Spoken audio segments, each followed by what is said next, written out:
right. Well, tourism is back. That's according to a study released just a short time ago by the World Economic Forum. Well, the sector is expected to not just bounce back, but surpass levels seen before the COVID-19 crisis.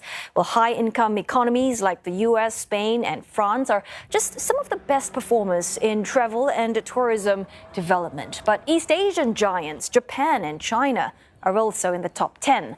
Well, the study says there's a big increase in demand for tourism worldwide, but there are complex risks, from geopolitical uncertainties to extreme weather. Sustainability is another major problem, with a likely return of pre-pandemic emissions levels.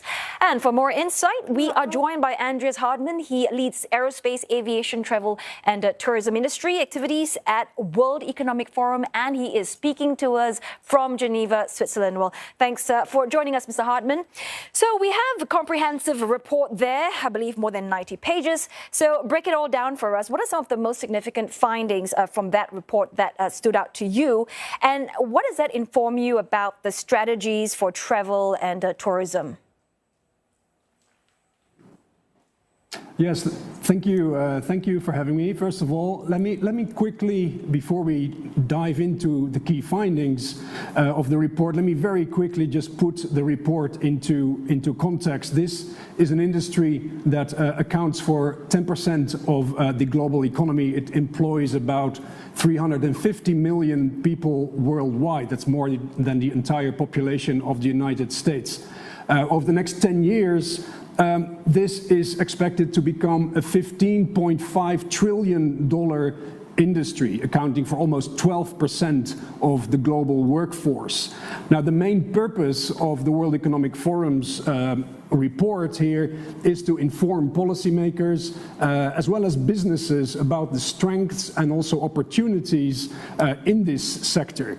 We are highlighting emerging trends and also areas that may require some extra attention as well to guide their policies, practices, and also investment strategies.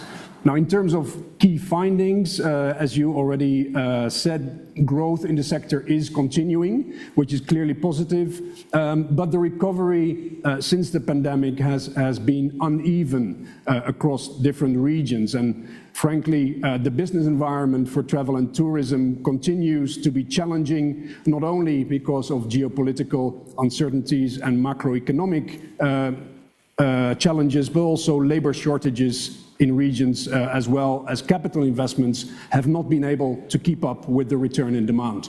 And Mr. Hardeman, I want to talk about Japan. I mean, the strong performance in the APAC region and can be attributed to various factors, including the weak yen. But how do you think Japan can sustain this growth? Because there are other pressing concerns as well about overcrowding, cultural heritage preservation and environmental impact. Yes, Japan has again performed incredibly well in the latest index, ranking third behind Spain and the United States. We know that the country has, of course, excellent ground and transport infrastructure. It's a very safe place to travel and also to do so very efficiently as well. Now, on top of that, as you just said, Japan has become more price competitive due to a slightly weaker currency. So that means that travel and tourism in the country has also become increasingly affordable for outside visitors as well. Now, going forward, I would say that the tourism sector in Japan could probably benefit from, for example, a wider range of accommodation options, while indeed also addressing the challenge of overcrowding. In Kyoto, Mount Fuji come to mind, and that, those are sort of examples where localities will have to assess their own situation and then decide on which measures to take. And also China's 8th on the global ranking. That's a pretty notable achievement. What sort of key initiatives and strategies do you think China has done to boost its tourism sector? Indeed, China managed to consolidate its place in the top 10, even slightly improved its ranking compared to last time. And it's interesting that they've improved not only compared to their peers, but also against its own past performance as well, which is quite impressive in itself.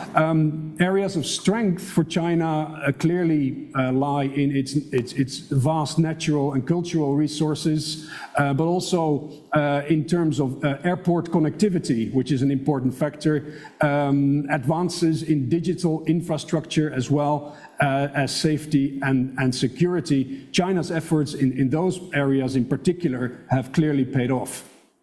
And also, since we're an East Asia program, I have to talk about South Korea. Should we be surprised by its 14th ranking, given the global popularity of K-pop and K-drama?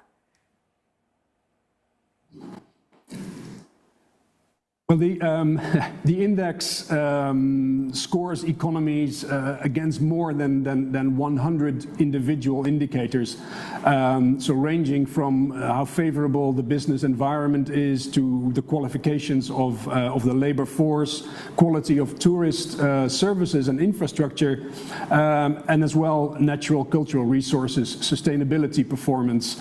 So South Korea clearly has indeed scored maximum points. You'll be happy to hear in the cultural category, amongst others, no doubt partly due to the popularity of K-pop and K-drama. So I would say ranking 14th out of a total of 119 is a great achievement.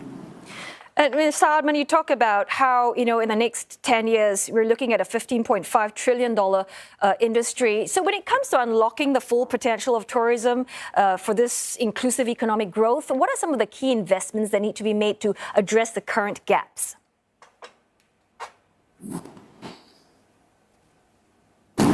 Yeah, as I said, the index covers 119 economies worldwide, so as one might expect, the answer will be different for each country. But broadly speaking, we see that sort of high-income economies score better than their peers in emerging and lower and middle-income economies. And what those countries have in common are things like high-quality transportation and digital infrastructure, high levels of openness and access, for example, when it comes to visa requirements, high standard in business facilities, safety and security in healthcare. Some of the emerging economies may have regional advantages, but I believe that those are sort of obvious areas for investment. And just to say that the sector's potential is enormous, and the findings of this report will certainly help to unlock that potential. Well, thanks very much for your insight, Andreas Hardeman from the World Economic Forum, speaking to us in Geneva.